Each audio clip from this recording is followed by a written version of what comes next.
Fox News Alert want to show you a live event that's going on right now in the battleground state of Pennsylvania, Haverford. And this obviously is Hillary Clinton on the stump. She is holding what her team describes as a conversation with families to roll out her policies for children, families, and economy that she says would favor them. It's a town hall style.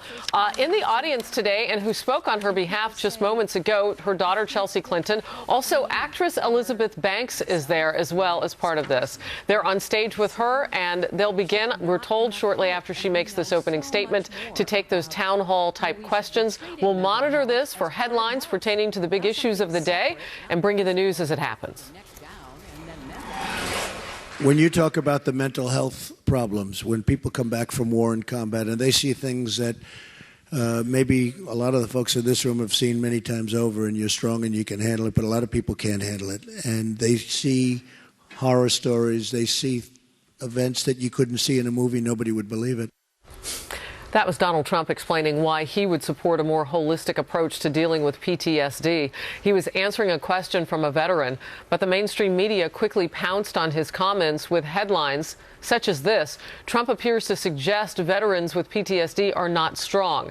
Trump implies vets suffer from PTSD and those who do cannot handle war. And draft dodger Trump, PTSD sufferers are weak.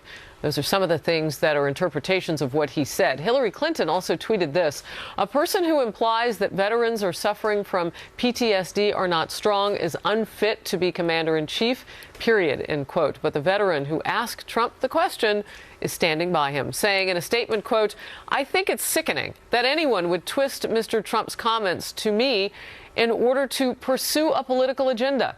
I took his comments to be thoughtful and understanding of the struggles many veterans have, and I believe he is committed to helping them, end quote. David? Wow. Where do you begin? First of all, it's such BS coming from Hillary because of the fact that the Clinton Foundation has raised over $2 billion. You know how much they spent on Veterans Affairs over the years? $100,000. I haven't done the math, but $100,000 is a tiny, tiny little bit of $2 billion.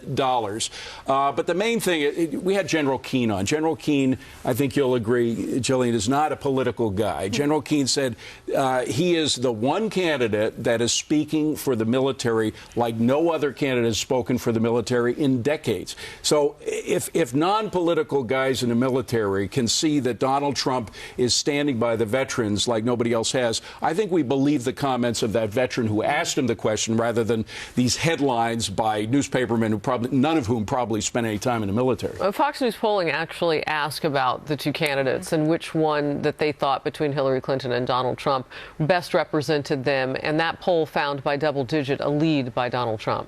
Yeah, well, it was 19 percentage points in a two-way race. 19 percentage points, he crushes her. And again, the best way, aside from focusing on veterans' issues, which is sorely needed in this country. I think it's been one of the most underrepresented topics that we've talked about this entire cycle.